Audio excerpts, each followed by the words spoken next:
Good morning, fellow grounded travelers. Hope everybody is doing well this morning. Hello! And happy Mother's Day to all of us Americans. Whether you're a mom or have a mom, happy Mother's Day. Happy Mother's Day. Our grandmother. Well, if you're a grandmother, you're probably a mother. Probably. But yeah, so I know that it's not Mother's Day everywhere in the world. I think in the UK, Mother's Day is in March, but today is the day here in the US. So Derek and I are here in Chicago, gloomy, rainy Chicago today. And I'm Eliz, this is Derek from Means to Travel, and we're really pleased to have all of you guys join us for another one of our weekly, or bi-weekly live streams.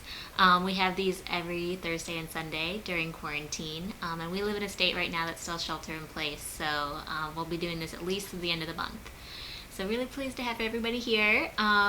Good morning, Nick Peterson, and thank you so much for giving us a great shout out just now on the Walters World members chat too. That was really kind of you. And hey, Lori Sims, happy Mother's Day. Good morning. Hey, Ronnie Dove. And hey, Karen Mack. Oh, this is so great to have everybody here. I always love talking to this crew of travel fans. Hey, Paul. Happy Mother's Day. Yeah, here in the U.S., but I know it's in the U.K. God bless you, Derek. Hi, Ryan Donahue. Hey, Malcolm Hogan. Oh my gosh, Malcolm, every time you join one of these, I know it's always at a tricky time for you over in New Zealand. So thank you so much. And I'm curious, when is Mother's Day in New Zealand? Because I actually don't know the answer to that. Hey, Alan A., Mark Finley, welcome. Klaus, welcome. Everybody, all these great folks are on, so this is exciting.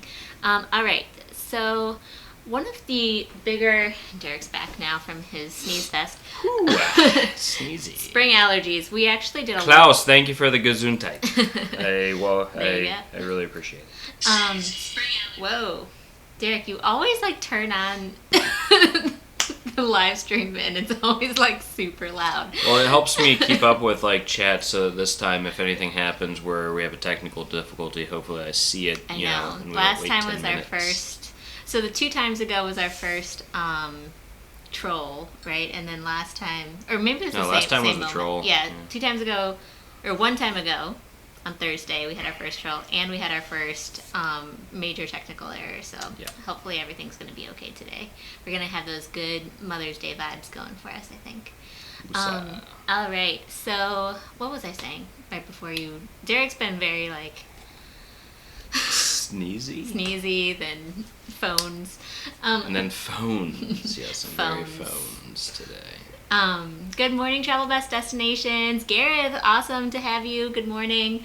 Yeah, so Malcolm, let us know if it's Mother's Day in New Zealand or if you guys are more on the like UK timetable, the Europe timetable with that. Well, it's Monday there, so it's probably not Mother's Day there. That's true. It wouldn't be Mother's Day in New Zealand today, I would imagine. But yesterday, maybe? Who knows?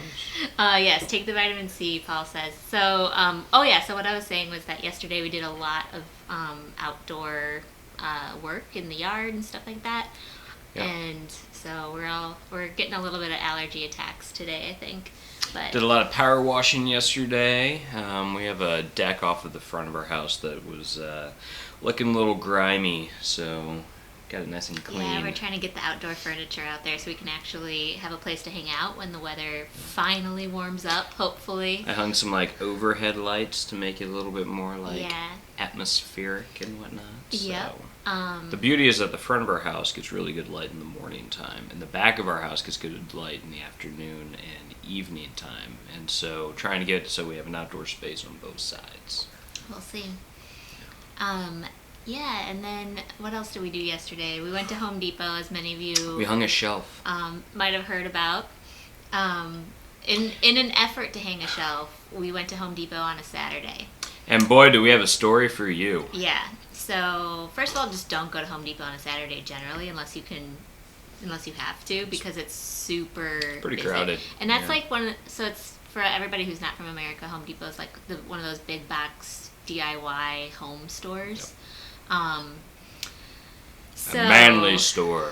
It's an essential business. And so they've been open. It's just, whenever with all those stores, people do their weekend projects and they go like first Weekend thing on Saturday. warriors. So we went there with our masks on because that's the rule right now here in Chicago. You have to wear a mask at stores and in public places. And we were in an aisle with two other people that were in this aisle as well. I don't know if we have a mask up here so I can do a reenactment. It's okay, we can just tell him. And this one guy was kind of close to Derek, and I was a little bit further away just to give a little bit more space. But he starts making this weird motion taking off his mask, and somehow we both like zeroed in on him at the same time. And he decides he's going to takes his mask takes off his mask to cough. Coughs. He coughed into his. Props. He coughed into his elbow. But he took his mask off to cough and then put the mask back on. Can and I was guys just believe like, that? bro, that's what the mask is for. Like, that. You just defeated the whole purpose of wearing a mask. I was so confused. It was mind-boggling. It was very upsetting. And we saw a lot of good, they're wearing the mask with the noses out. Yeah. Which is another one of those things where it's like, that's not. You're supposed to have it over your nose. It's so hard.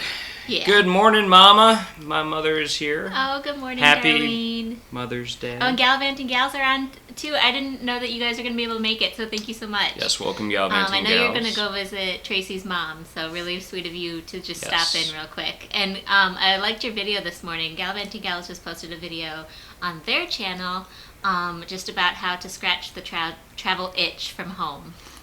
So you guys should go check that out later today. And Al, I assume Ruth is on as well, and if she is, Happy Mother's Day to you as well. Happy Mother's Ruth. Day, Mom. We'll be talking to you all later. And then Paul Tipton is saying DIY stores have only just started to open in the UK. You can't get paint or other decorating materials. Interesting that you wouldn't be able to get paint. Yeah, no, they've been open this entire time here in the US, but like craft stores have not. So say you wanted to like... They're open for like curbside delivery. Yeah, but like we really need to get a few things framed for our walls that we've bought on our travels and have never been home like a lot to go get it framed. And so now we'd love to do that, but those aren't really possible right now. But yeah, no, we've been able to go to the garden centers, which are attached to the big box DIY stores. Like here in the States, the big ones are Lowe's and Home Depot, and there's a regional one here in Chicago too called Menards. It's a Midwestern, yeah. So we're trying to get a few projects done. We've got some holes that we want to patch and paint over. We're not sure how old paint lasts, or how long paint will last, so we have some old paint that the prior owners had for the different rooms. So we're going to try to patch and touch up with that, and if it looks terrible, we'll go get new paint to try to match it. But for now, we're going to go the cheap route and see if the old stuff works. We slosh it around, and it sounds liquidy, so we're hopeful. Yeah. So keep us in your thoughts and prayers on the old Corona projects, #Corona projects that Mark Finley is talking about. Yeah, we hung this like giant shelf yesterday, and we had to go. One of the reasons we went to Home Depot was that we had to buy a stud finder as well as some different wall anchors to anchor this giant thing on. And I will say, now that it's on the wall, I'm like, it looks like it belongs on the wall. I think we did a good job. Yep.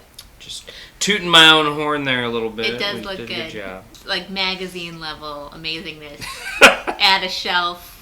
I'm just waiting. Call Architectural Digest. I'm just waiting for Architectural Digest to knock on our door and ask for the home tour. It's like they gotta wear a mask, but after that they can come in with their cameras and lighting equipment and everything. But as long as they have their masks on, they can feature our house. It'll be fine. I mean, it's not quite The Rock, but it's a good house. All right. It's funny though, like Mark's talking about like #Corona projects, but it took us like 2.5 months to get to the point where we actually started doing Corona projects. We've done like a little bit of gardening. Derek's been growing his basil and cilantro that we've talked about. Well, and we planted plants outside, and I did power wash at one point in time and stuff. But like, we're starting to now tackle some of the interior stuff that I'm surprised we didn't do like 2 months ago. But Yeah. I think we were all just kind of like, or at least here we were just shocked into like inaction for a little while, where we're just kind of like reeling from the whole pandemic. And adjusting to the new normal. Yeah. And figuring out what that looked like. So, especially for us, since we do these weekend live streams, we've been trying to figure out, when we're working, when we're not working. And so it's just a little bit different than what it had been in the past, but it's still super fun. So it's just been us trying to figure out when we have time for what. Yeah.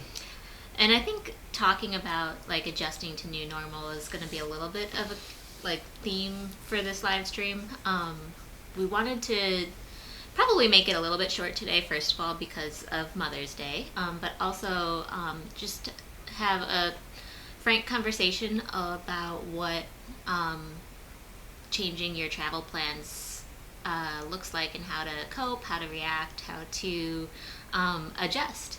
So I think there's different types of travel plan changes. There's ones like we all probably experienced with coronavirus that happened to every single person, and was completely unexpected, and could have happened at least while you're traveling, could have happened right before you're supposed to go on a trip, or just while you're in the planning phase. So that's kind of the same way with a lot of different travel adjustments that have to be made. Like, we've had situations where our flight got canceled, we had to wait a day, like we lost a day of our trip and had to reprioritize sightseeing. We've had situations where, with coronavirus, we had to fly back from our trip really, really quickly and figure out what that looked like, and just completely rearrange our schedules, our traveling schedules, in order to be able to be in the room and booking, new accommodation, new tickets, that sort of thing. Yeah. So there's a lot to really that could happen, and being flexible and being able to adjust rapidly is just a trait that's really important when traveling. So real quick, we have a few more people on. So it looks like Angie Pangie, Travels with Angie Pangie. Welcome. Thank you for joining Kim us. And Neil from To Travel and Tour are here. Welcome. Thank you guys so much for joining. And Tazier Travel, welcome. Is that everybody that I know that there's a lot coming in? Ones, okay. Yeah. So thanks everybody for joining us. Happy Sunday and happy Mother's Day if you are in the U.S. and Canada, I believe. Yeah. So there's a couple of things though before we that we can kind of probably react to here in the questions. So Ronnie Dove says the only travel snafu I can think of is a few years ago was flying from DFW to Pittsburgh via IAH, which I don't know That's what that Houston. Houston, Yeah. and was supposed to have an hour layover that turned to a 10-minute layover, running for our life from one, I'm assuming, gate to the other. Yeah, no, that's always rough when that happens, when you think that you have enough cushion for a flight, and then it turns out that for whatever reason you take off late, or you get rerouted around, or you circle the airport for a while waiting for landing clearance, that it just really can cut into your time. And in those big airports like you're talking about, a 10-minute layover is sprint worthy for sure. Yeah. So, I mean, one of the things I do is I actually like to put in like probably longer than is necessary layovers. I'll put in like a 3-hour layover, typically, especially if it's for an international trip. Especially if there's an international trip where it's like a destination where there's only a couple flights a day, where if I miss my flight, I'm not going to make it there. I'm going to have to stay, at the layover area for a day. Or if you're going to be on the last flight to a destination that day. So even if there's multiple, if your schedule means that you're going to be on the final one, which has happened to us, which is we can talk about. Yep. So, so for me, that's why I like to fly through airports where, I'm going to have lounge access, if at all possible. So I really like flying through airports that have Centurion lounges which we get access to through our platinum cards and stuff like that. Or if we're flying Delta, we get access to the Delta lounges, etc. So that we have somewhere to go and kind of hang out for a little while. That's not just kind of jostling with everybody sitting in those uncomfortable seats in the airport, eating overpriced and frankly not great food in the airports.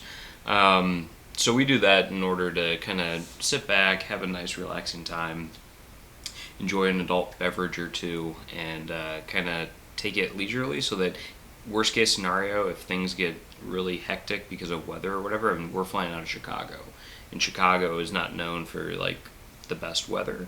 So if anything happens, we usually have some sort of cushion in there, and I like that. Yeah, it definitely makes the act of travel just a little bit more enjoyable. But there's always going to be those scenarios where, your first flight is delayed or something, and you are going to be in a little bit more of a rush. And in that case, people are often very kind when you're deplaning, for example. If they know that the flight was delayed from the get-go, everybody knows it's not a secret who's on that plane. So once you land, if you want to talk to your neighbors and say, "Hey, I have a tight connection. Is it okay if I jump out before you?" Most people are very nice about that. Yeah. And I've been on flights before where they've actually gone on and said, please, if you don't have a connecting flight, if this is your final destination, stay seated so that those who are trying to make tight connections can get off first. I don't know how effective that is. I don't know that people actually obey that, which is unfortunate. But they usually try to be helpful and stuff to facilitate those connections. Yeah, if somebody communicates to me that their next flight leaves in 20 minutes, I'm gonna let them ahead of me for sure. Oh yeah, totally. You don't want to be that jerk. Yeah. Now, if the flight lands on time and they're being anxious, I'm like, well, you should have booked a better flight, but whatever. That's just me. That is funny. That's actually a little bit true when it comes to security lines too. So one time last summer, I was traveling out of Charles de Gaulle Airport in Paris, and the security line was just like miles long. Not really. That's hyperbolic, but I think the actual act of waiting in line took 2 hours to get through security. And I always arrive at that particular airport 3 hours in advance because of my flight, because it's just so, that kind of stuff happens there. That being said, when I finally was getting through the very end through security, the girl behind me, basically instead of asking me if she could cut like me, she said, "I have to go in front of you. My flight leaves in 30 minutes. And my flight actually left in 20 minutes. And so I had to turn to her and be like, no, I'm going to go first because mine actually leaves before yours. And it becomes that awkward exchange where if you're assuming that somebody needs to accommodate your massive issue versus trying to work through things together, sometimes it can be a little bit of a hard exchange. Yeah. So, I remember our flight from Miami. We got to the Miami airport, and the line was circling, do you remember that? It was the longest line I'd ever seen for a domestic flight. It was just a crazy line just to check in and stuff. And this was spring break on a Sunday. Yeah. It's one of those things that you kind of have to expect it to be crazy and arrive early. Yeah, or the time, we've had pre-check now for a long time with global entry and everything. And I remember we were flying out of LaGuardia. It was for an MLK Junior weekend, or it was one of those holiday weekends, a 3-day.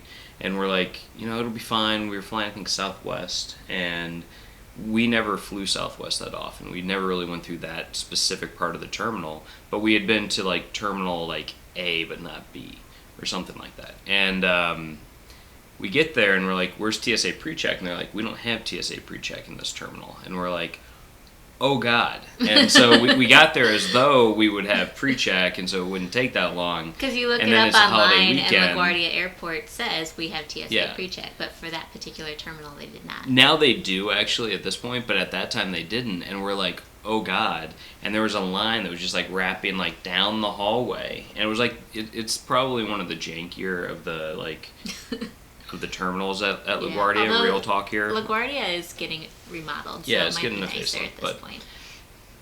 No, it's not open yet, I don't think. But Okay. no, we were. For those of you who've been to LaGuardia, Well, I don't know. I put mean, it in the comments about your how you feel about that airport. Maybe, I mean, I absolutely, with the pandemic, haven't been to LaGuardia in many months. Maybe it's finished. Maybe they're like, guys, this is our time. Like, nobody's here. This is it. Rush it. Let's get it done.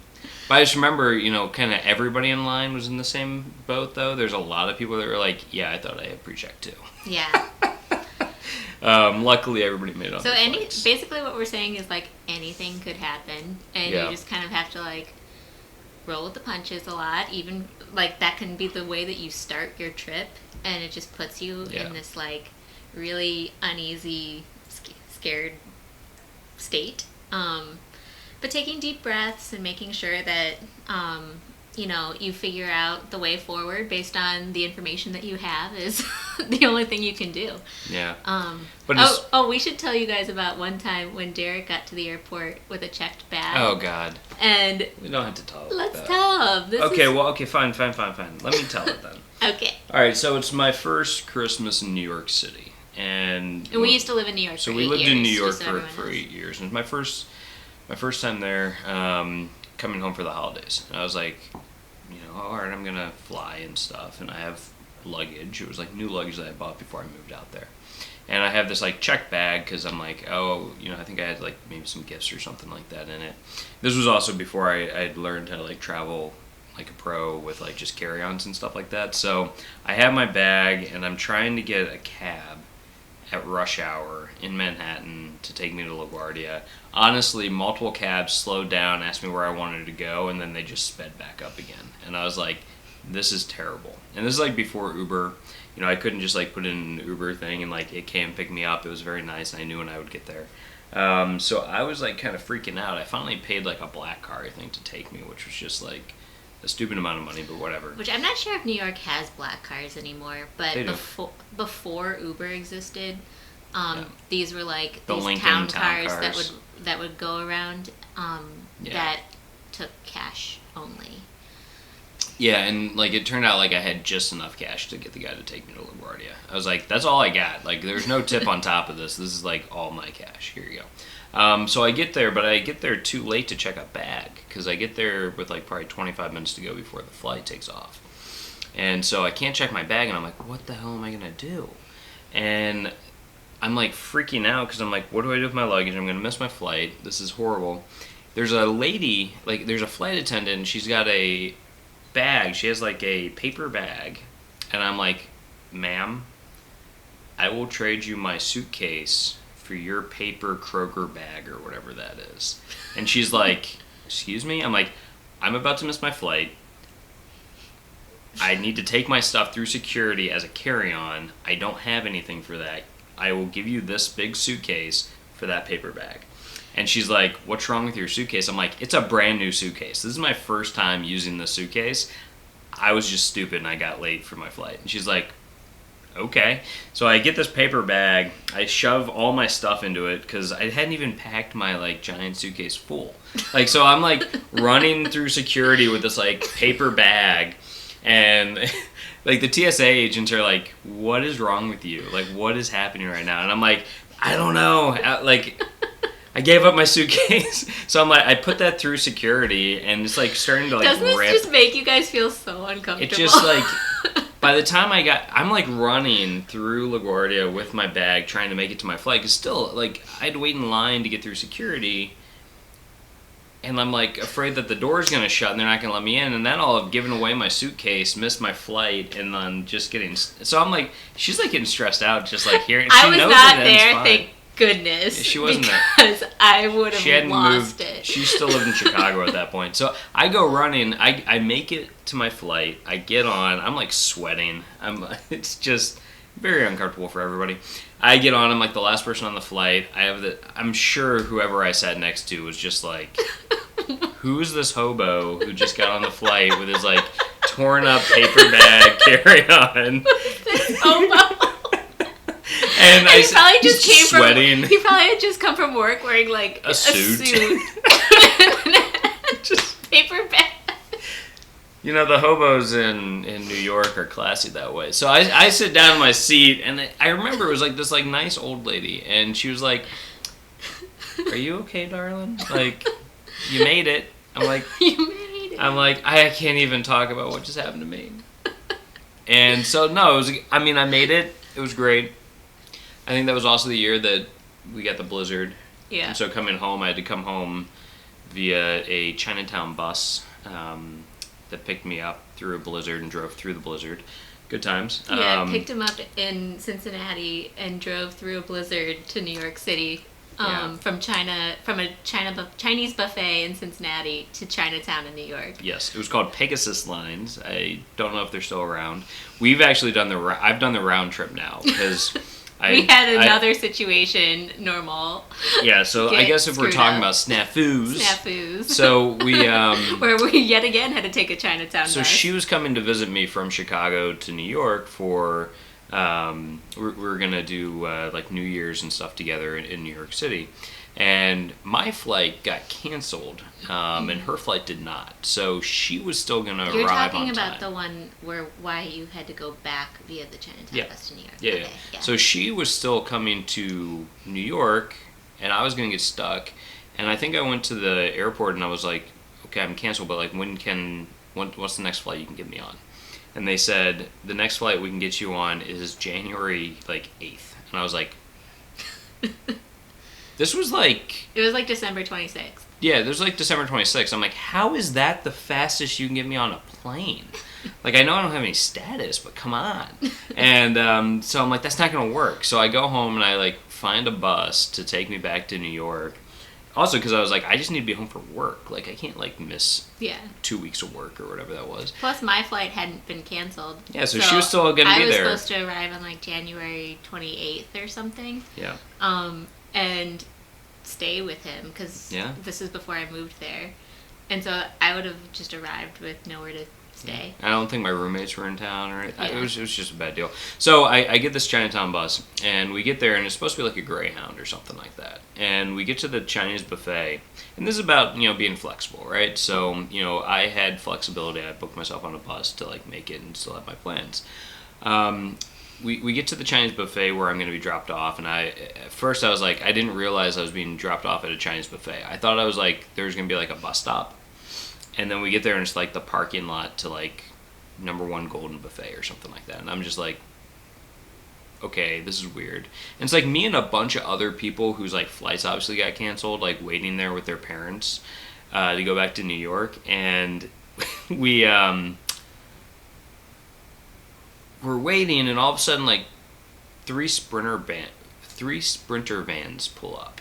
And these guys get out. They don't speak much English.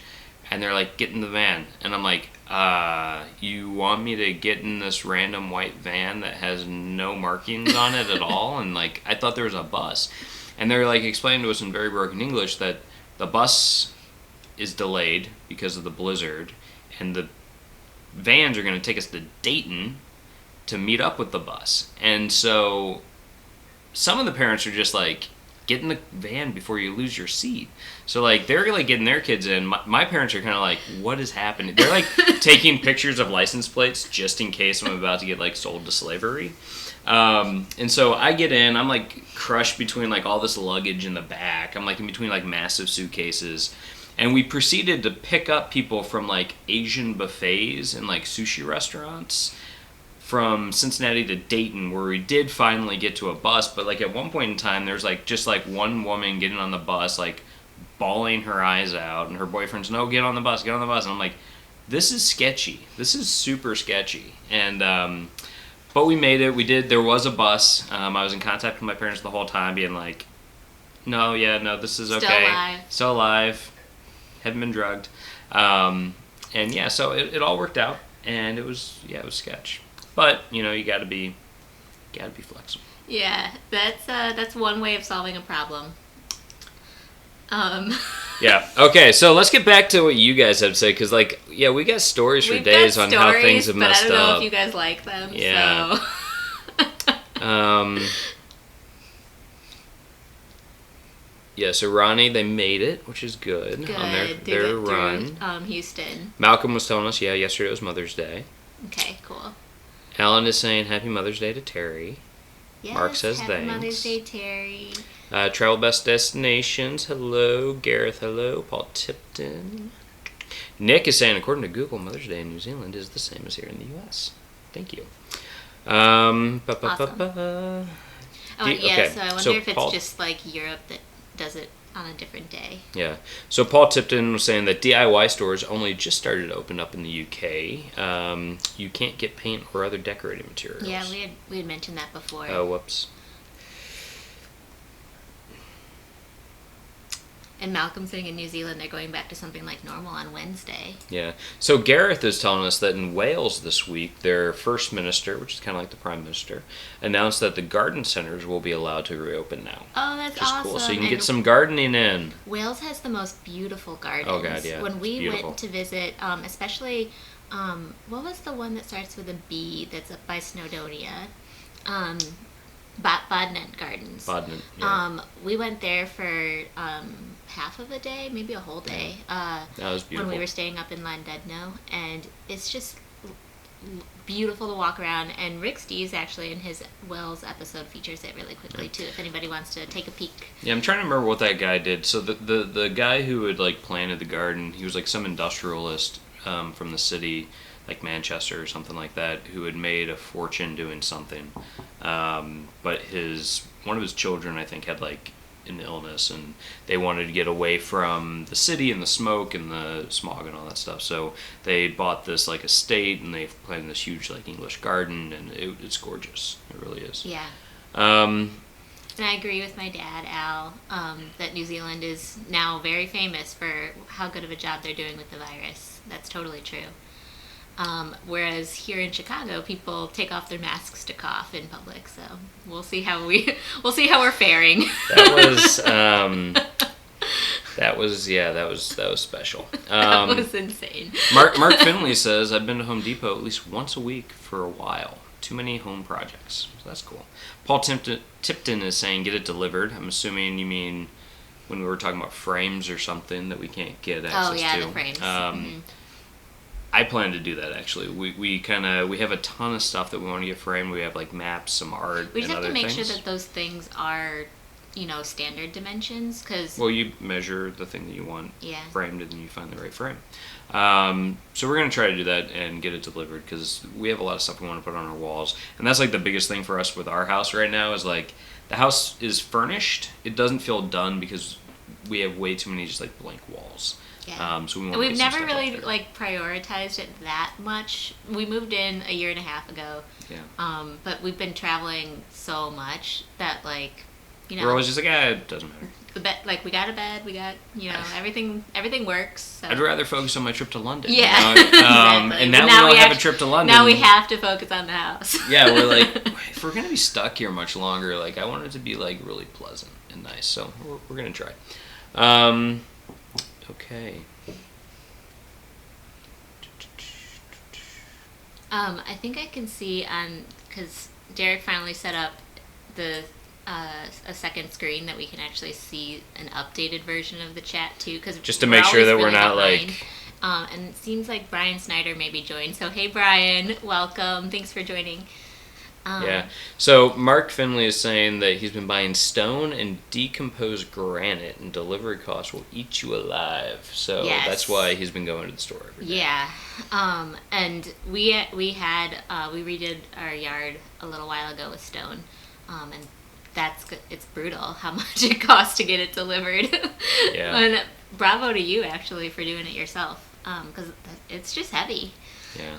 So Nick Peterson is saying that he'll be interested to see if he'll be able to make it to Chicago in November. The Vikings are going to be at Soldier Field to play the Bears on Monday Night Football for his 29th birthday. Awesome. Well, hopefully, they still play and everything, and hopefully they allow an audience. I don't know exactly how that's going to work out. I think everybody's kind of curious on what sports season is going to look like in terms of, you know, if season ticket holders. Season ticket holders, what's going to happen to, like, how many fans will they permit, you know, what occupancy, etc. So, you know, we'll have to see kind of what they say. Yeah. I'm kind of on the edge of my seat to hear about the NFL specifically, because I feel like a lot of the other sports leagues have announced more of a game plan of what's happening. So I'm sure it'll happen soon. We'll find out what they're thinking. Yeah. So Malcolm is saying that British Airways canceled one of my flights a few years ago, and I got a little grumpy. I think that might be an understatement. I bet they canceled it probably last minute. So we have another. I mean, if we're telling just cringeworthy travel stories, we can do this one too. You're talking about the Paris flight? Yeah, the Paris flight. So we decided that we were going to take the very last flight of the day from JFK to Paris. And this story is why we don't do that anymore. We don't do that if at all anymore. possible, we try not to take the last flight. And it was Air France, but we had actually booked it through Delta. And so I think it left at like 11:50 at night, just a very late flight. And the reason why we thought this sounded like a great idea was we're like, we could just go right to sleep. You know, it's that late that we're just going to be super ready to pass out. And, you know, those red-eye flights, that's really valuable. Yeah. So it's the very last flight. All the ones had before it had already left. And there's lots of flights from JFK to Paris every day. And all of a sudden ours starts announcing that there's a mechanical issue, and they delay it an hour, and they delay it another hour. We basically got into this rolling delay. Yeah. And I think we were supposed to take off at like 10 or something like that at night.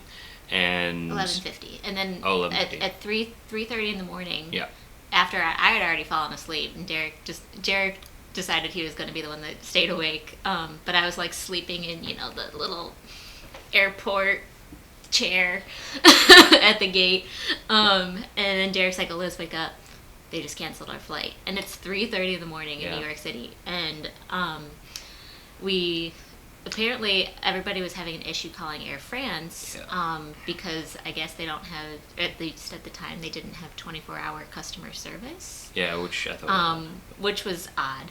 But they were like, don't call Air France. Especially since it was like 10 a.m. like French time at that point. Yeah, I don't know. We're like, we're giving you a hotel voucher. We're putting everybody on this plane on a bus and busing you to a hotel. Which would be great if we were, you know, completely, you know, non-resident of New York City. We're like, we want to just go back to our bed. Well, we asked. And B, we asked where the hotel was, and it was an hour from JFK in the suburbs. Yeah. So, like, if we wanted to go anywhere or get food or anything throughout the entire rest of the next day before the next flight out. It was, like, out on Long Island. And like, so we didn't have cars. Well, not only that, I mean, it would have been faster for us to go home than it would have been to go to this hotel. So we're like, we're not going to your hotel. But we'd like you to pay for our cab home. Like, this is ridiculous. So we ended up getting our cab paid for. We had to like call in and get it. But so we ended up going home. And luckily, though, we were calling, and since we booked through Delta and not through Air France, we were able to get them to book us on the next available flight, even though it wasn't direct. Flew us through Atlanta and got us into Paris the next day. So we ended up missing one day of our France vacation because of that, which was pretty annoying on our end. But we still had a great trip, and we kind of just decided that, you know, chalk it up for this is one of the stories that we can tell when we talk about, hey, when things go wrong, you know, what do you do? But I have been told, just so everybody knows, that if a flight from the U.S. to Europe or vice versa gets canceled, you are entitled to like $300 or something. Yeah, so it's like you get reimbursed, but you also are entitled to more payment, which at the time we didn't know, and that you can apply for within an entire year after the flight cancels. Yeah. So I think we found out like about a year and 2 months after. We were like, dang it! Yeah, obviously that wasn't information that they were volunteering. Yeah, they weren't letting you know that you are entitled to money. So if that happens to you, I don't know exactly what the rules are, but I think it might be like European Airlines or something like that when they're flying into the European Union or something. So just look into it. If you get delayed beyond a certain amount of time, I think you're entitled to money. So look it up and make sure that you're getting what you're owed. So Lori is agreeing that Platinum Lounges are great. I think that they're very nice. I've flown through. I've been to them. To most of them. The only one I'm trying to think on. I've been to them in Seattle. I've been to them in LaGuardia. I've been to them in Dallas. Yeah, they're great. They're awesome. And it's nice just to have that free access to food and better Wi-Fi. And adult beverages. It just makes the experience of having hamburgers a little bit better. God bless you guys, Gesundheit. Can you actually, while you're coming back, grab the Notting Hill sign? So I was seeing Gareth was saying in the comments about it. I know this is a quirky keepsake, I think is what he's saying, and I like having a little bit different of those types of things. So I lived when I studied abroad in Notting Hill, and so this was my subway stop and my street signs basically. So Notting Hill Gate is the actual subway stop that I was near. So I got this one, and I've been bringing it along wherever I've moved since then. Yeah. So Paul is saying, I can remember flying from Thailand to the UK via India. In India, we were queuing at the baggage check for a couple of hours and only just made the connection to the UK. Yeah, I mean, that's tough. And, you know, especially if you're flying through a country that you're not familiar with, it might be difficult to judge, you know, how much time you need. I'd say definitely looking at, you know, forums and whatnot to figure out how much time you really need to buffer in there is important. And you do have to, like, what you don't always remember, at least as Americans, like a layover in another country still means that you have to go through customs and likely collect your bags and like recheck them. Like that process doesn't exist as much with domestic flights here in the U.S. Like usually the airline will just kind of put your bag on your next flight and call it a day. But there's extra layers of the process that have to be built in. Nick is saying that he's feeling a lot better and is grateful that his COVID-19 test came back negative. So oh, good. That's good. I'm so glad to hear that because that just is disconcerting. Yeah. So Nick's saying that the only flight delay he's had was British Airways from Dublin back to Heathrow. We got held on the tarmac for an hour just because Heathrow was so busy. Mm-hmm. Yeah, that'll happen. Especially because that's a short flight. I mean, you go up and back down. And with little flights domestically here in the U.S., Derek, for example, goes back and forth between Chicago and Detroit a lot on like regular, you know, not now, but during regular flight times, and for meetings and stuff like that. And if you are a business traveler, you'll experience a lot of those like hour delays on runways because like all of a sudden at 5 p.m. everybody's flying back on Thursday nights and stuff like that. Yeah. Travel with Angie Pangie. Good for you. Yeah, that's awkward for sure. I don't know what that's in response to, but I think it might be my running through the airport with a paper bag. I don't know. Yeah, it was super awkward. But you know, I had no shame back then, so it was all good.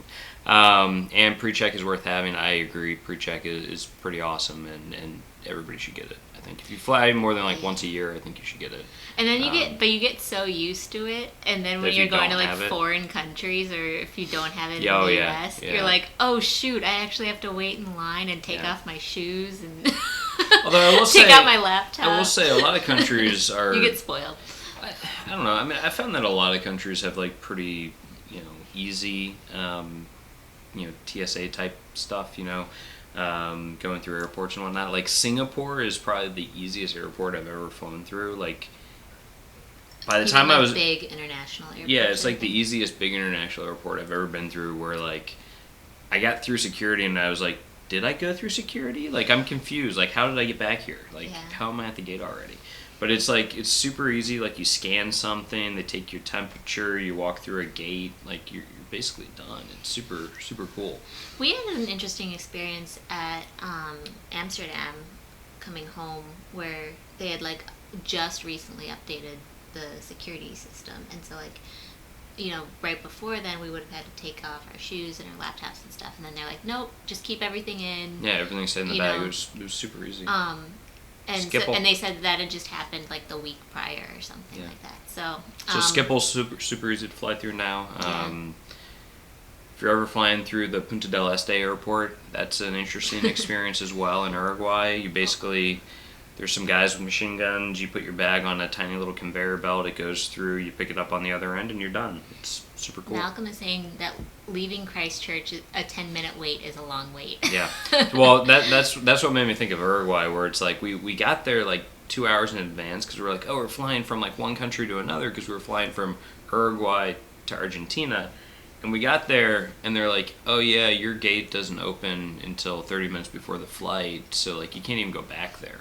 There's, like, no gate agent. Like, there's nobody to go talk to, so we, like, just had to go to, like, a cafe, sit down, have some coffee, and we just kept, like, looking, waiting. We're like, is there a gate agent yet? Like, we were starting to get nervous. We're like, it's 45 minutes before our flight takes off. Like, what? Yeah.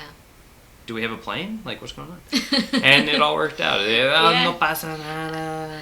Tranquilo. Super easy. It's kind of like when the buses showed up for Derek. It's like, all right, everybody on. Everybody on. The plane's here now. Plane's get on. here. Get in. Yeah. Bring your luggage. It's a lot of fun. So Karen Mack has a crazy story. A few hours before my husband and I were to leave for our first trip to Paris together, I got a fishbone stuck in my tonsil. Oh my gosh. That's like her worst nightmare. Yeah, okay, go on. I had to go to the hospital to get it removed. Fortunately, it worked out. So I think fortunately you made your flight. That's insane. Oh, that's cringeworthy as well. That's rough. That hurts me to think about. And hopefully it didn't have like lasting damage or anything. But that's very traumatizing. Wow. Gareth is saying, I haven't been to LaGuardia, but it sounds magical. Oh, it's the magic place, especially now with all the construction. It's like literally nobody knows what's going on. Barely the people that work there know what's happening. Yeah, I will say about LaGuardia is that I like the American terminal at LaGuardia. I've never had issues there because I always find that the TSA pre-check and the security line is super quick. Like if you're in that, I've never waited more than 10 minutes in the line to get through at the American terminal at LaGuardia. So I mean that's the like Delta terminal the at easiest LaGuardia though is like the nicest in terms of food options and stuff. And depending on which, because there's like the D terminal and the C terminal are both like very much dominated by Delta. The C terminal, the security line's a lot longer usually than in the D terminal.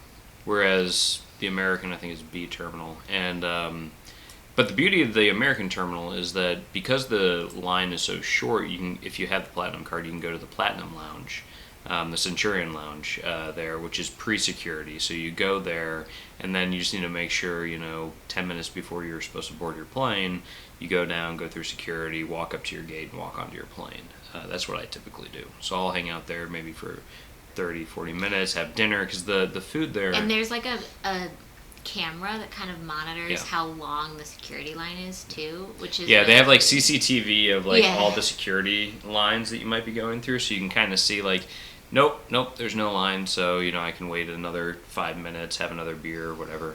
So it's good. I just want to say, so I also see that Malcolm said that Sydney, Australia, and Oslo would be the worst world airports. So I actually have not been to either of those. Can't wait. But we plan to. We'll get there at some point and see if we will be aligned on that comment. Yeah, Kim and Neil are saying that they don't have pre-check, but we keep saying that we need to get it. Yeah, and it comes with global entry too. So if you get global entry, then you automatically get pre-check. Yeah. Not vice versa. If you get pre-check, it doesn't give you global entry. So we always recommend, if you do international travel, if you're going to do much of it, that we recommend it, because it does make coming back into the U.S. significantly easier. You skip the line, you do the handprint, and then you kind of go through. I've never had anybody like check my luggage coming through it. It's super easy. And coming in, flying into Chicago, I'm always very happy that I have it because I go my way and then I see everybody else going the other direction and like they're all waiting in line and I just kind of like breeze right through and especially if you've been drinking on an international flight, it's always nice. Or if you're worried about getting exposed to coronavirus. Yeah. Like it's just nicer to be in the shorter lines for a lot of reasons. Katie Smith, I agree. Travel does definitely teach you patience. Yeah. So Ronnie can't stand LaGuardia. Flew to Pittsburgh from DFW via them. Got rebooked to a different flight, which we did in DFW because of bad weather in Texas. And the gate agent was the rudest person I've ever met. Sorry to hear that. Yeah, that's a bummer. New York's, like, the crew in New York, you know, they have the New York personalities, so, whether, you know, that's your flavor or not, Yeah. that's what you're going to get at the New York City airports. Yeah, so Nick is asking, what airport has been the worst experience for you? For him, it's Newark, New Jersey. The way through customs to the Uber pickups is really difficult to figure out. Multiple rings of cars waiting. Yeah, Newark is rough. I don't like Newark. I've flown through it. Back when I worked in New York, I flew out of there a few times, especially if I was flying United. And first of all, like the TSA lines there are nuts, just on a regular day. And I was in like the TSA pre-check line, and it was like the most confusing thing because you start like down by baggage claim, and then like you go up. It's really bizarre. So not a big fan of that. But like the worst airport experience, like what's the worst airport I've been to? I don't know. Maybe Newark. Do you have one? Come back to me. I don't know why I hadn't thought about that while you were talking. We can think about that later. Worst experience, I don't know. Yeah. We did have some issues at security going in Mendoza, going from Mendoza to Chile. They like didn't. It was tricky because we were traveling for 3.5 weeks, and so our bags were incredibly packed full. And oh yeah. And that was fun though. You know, like they were doing their job. Yeah, we just had to like unpack everything. They made it like really difficult for us. No, yeah, it was just annoying to unpack everything and repack everything. Yeah, they just like wanted to see everything in our suitcase basically, and because our suitcases were so full, it was just like it was an exasperating process. Yeah, actually, travels with Angie Pangie. Yeah, Miami Airport leaves a lot to be desired. Actually, that might be one of my least favorite airports. The lines are always crazy and long. Garrett, yeah, people are saying that's the best travel story, and that's one of those cringiest stories. Yeah, that was around when you were talking about. That must have been when I was talking about your luggage, your paper bag luggage, the suitcase I no longer own.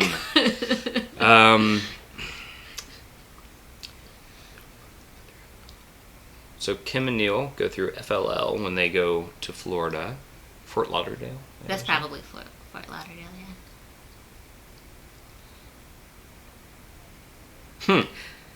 Katie Smith, I feel like I haven't lived until I find a Chinese buffet bus route. That's so accurate. You haven't lived.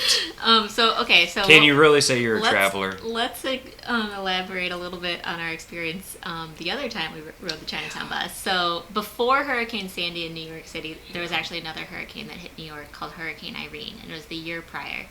And that one wasn't nearly as damaging, but it's still, from like an air travel perspective, it was freaking everybody out. Knocked out air travel in New York for like, I don't know, like a week or something so like that. What? So, because we were supposed to be flying to Cincinnati for our vacation that week,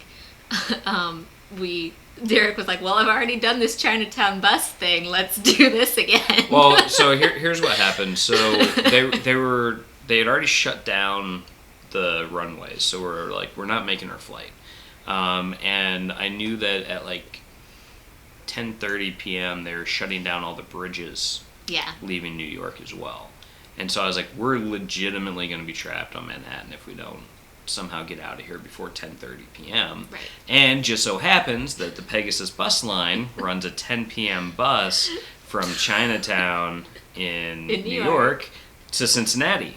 And it's perfect. Leaves at 10 p.m., gets in at 10 a.m. It's perfect. It's an exact 12-hour trip.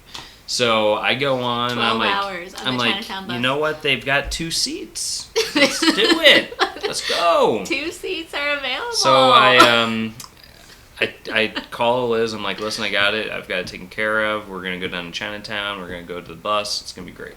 So we go down there, and it's what you'd expect from a bus pickup in Chinatown. It's pretty seedy. There's like electronic stores nearby that are selling like secondhand like tape players, and this is like in the 2000s, so that's weird. So you know, we're sitting there, we're waiting, and we're not the only ones who are kind of like obviously a little bit nervous to be waiting there because we're like, where are we? Yeah, because most of the buses in New York we didn't feel unsafe. It was just kind of a part of town that we just don't know. Most of the buses in New York, just so everyone knows, pick up around like Port Authority and stuff. Yeah, this is not Port Authority. And Penn Station. So like this was a completely different part of town. Yeah. So we're down there, we're waiting, we get on the bus, and it's an actual bus. It's not a Sprinter van. I'm like, all right, we're already off to a good start, you know? Step one. It's good. So we get on, and because it's like 10 p.m., it's like, all right, you basically just get on, you just like try to go to sleep. And luckily this time we were traveling together, so I had a seat buddy, and I was like, all right, like we're just gonna go to sleep now. Yeah, we're in this together. We're in this together. So the route that it takes you kind of through like West Virginia and some stuff like that. And so I think it was around West Virginia, Eliz wakes up, and it was probably like 1 a.m., 2 a.m. or something like that. It was in the wee hours. It was in the wee hours, and the bus driver stopped, and I was kind of like, I was in it and out of it. I knew what was going on, but I was like, just kind of like laying there. And so the bus driver gets up, goes to the back, or goes like midway through the bus and like hits a dude and was like, hey, get up, this is your stop, get up, get out. And the guy like groggily wakes up. We were at like a BP station in the middle of nowhere. Yeah, it was like a middle of nowhere like gas station. And so this guy gets up, he gets these 2 giant duffel bags out from underneath the bus. And so the reason why I was paying attention was I'm always like very nervous when I'm on a bus like that our luggage is going to get stolen by somebody, like getting off at an earlier stop. So I'm kind of like, okay, those aren't our bags, cool. Well, this guy then takes these giant duffel bags and sets them by a gas pump and just takes off down the road walking. Starts walking away. Like he just like dropped these bags off at a random gas pump and starts walking. And Eliz is like, Derek, oh my God, Derek, what is happening? Derek, oh my God, I think this is like a drug thing. And I'm like, shut up. Pretend like you didn't see anything, because if it is a drug thing, I don't want to draw attention to ourselves. Which now we're just posting about it on the internet. Oh yeah, it's fine now. 10 years later. Yeah, 10 finally years ready later, to yeah. admit it. But yeah, so I'm just like, I don't care what is happening. Pretend like you're asleep, because if it's anything like remotely shady, which I wouldn't put it past it being shady, I was like, we don't want them to know that we know. So yeah, we pretended like we were going back to sleep, and the rest of the trip went off without a hitch. It was fine. We made it. And we are here to tell the tale. Yeah. Okay, Bonnie Schnee. Hey. Good morning from Canada. Just popped in with my triple espresso. Hope everyone has a wonderful Mother's Day. I think I need a triple espresso next. Off to do a door drop with Mom soon, or for Mom soon. Very cool, Bonnie. Thank you for joining us. I love that. Brian Snyder, good morning. I'm awake early enough this week to join. Yay. Ha! Thank you, thank you. Yeah, Brian's over in Arizona. Yeah? All right, so Gareth, I love Notting Hill Street sign behind Derek. Okay. That's what I was doing before. I love quirky keepsakes like that. It reminds me of a car number plate I bought as a souvenir while visiting Quebec. Yeah. I love Quebec. Cool. Quebec is awesome. That's where we got engaged. It's one of my favorite cities in North America. Yeah, it's fun to get like the license plates. I think there's a lot of those, especially like the metal types of souvenirs along things like Route 66 too. Which I don't know if any of you guys are interested in doing Route 66 this summer as a road trip. I think there's going to be a lot more talk about it than ever before with how much people are going to be doing road trips. Yeah. So Malcolm is saying, I don't do stupid o'clock flights. Leave before 8 a.m. or after 6 p.m. So he's like, 8 to 6 p.m. That is Malcolm's flying window. We I would like it. love to not take 6 a.m. flights, but sometimes they're just, you Only kind of options. have to, and especially because I travel standby a lot. If I don't have a confirmed seat, I need to start trying to get to the destination on the very first flight of the day. So unfortunately, I've been on some of those stupid o'clock ones. They aren't fun. They aren't. So I like your system. Yeah. So Brian Snyder is saying that the worst international travel experience he's had is flying to London via O'Hare, and the American flight was canceled to O'Hare, so they said they would book us on a United flight and they'd still make their American flight to London. That didn't happen, even though we got to the gate in O'Hare and the agent was like, yes, you're on this flight, just wait for boarding passes. We never got the boarding passes, then watched the plane depart. Oh my God. Without us. Then spent hours trying to get booked to London. American said it was United's fault. United said American's fault. About midnight, we finally get booked on the 9 a.m. flight from O'Hare to London on American. Wow, that sucks. That's brutal. Yeah, that's pretty brutal. Especially because you were there on time. Those airlines will blame each other too. Because it's easy. For that, yeah. And that, it's unfortunate that you thought that it was all gonna, you were just waiting, like they told you. In normal circumstances, you probably would have been going up to the gate agent and being like, hey, check it in. Yeah. Well, that's one of those examples of why you kind of need to be your own advocate sometimes with these things and make sure that you're kind of being a little bit pushy. And that's something that I'm not necessarily always comfortable with, but Eliz is a little bit more assertive around those types of things. And so, we make sure to do that and stuff, which is cool. And shout out actually to the gate agents of Delta when we were flying to Amsterdam through Detroit, because those guys were awesome. And they were really cool.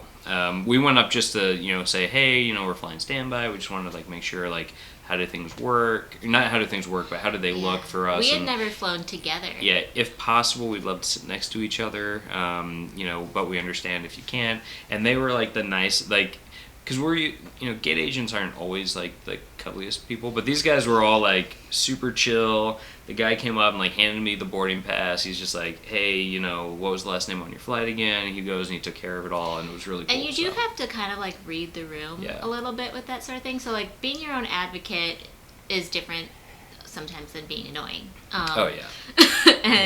So especially, of course, when you're flying standby, if you know that it's going to be a full plane, make sure that, or even if you're not flying standby, just generally, just if you know it's going to be a full plane, those people are working and they are trying to get that plane to take off on time.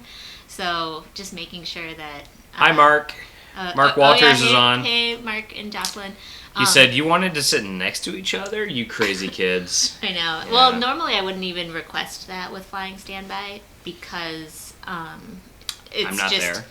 Well, first of all, yeah, this was the very first time Derek ever flew standby, and so I never have a buddy.